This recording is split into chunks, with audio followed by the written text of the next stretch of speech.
The diagram shows the refraction of light when it travels from glass to air.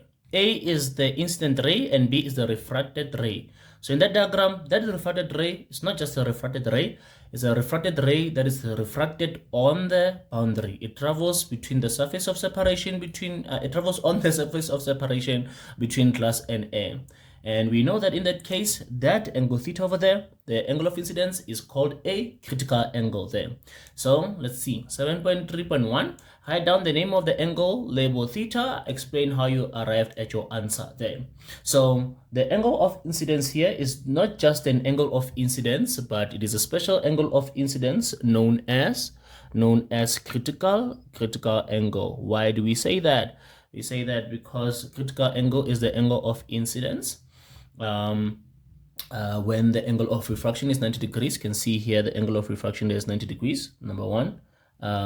Reason number one is that we see that the angle of refraction, the angle of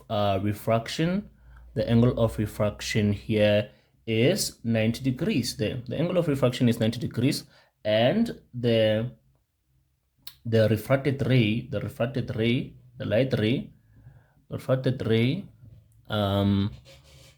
travels on the surface of separation, or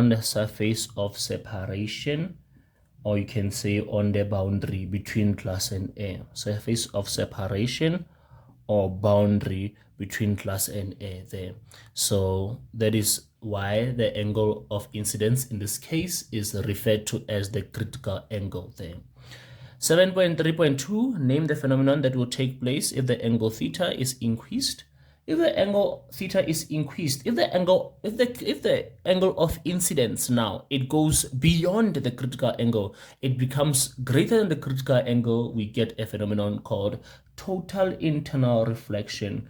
Total internal reflection is when the angle of incidence is greater than the critical angle and the light ray is reflected back into the original medium.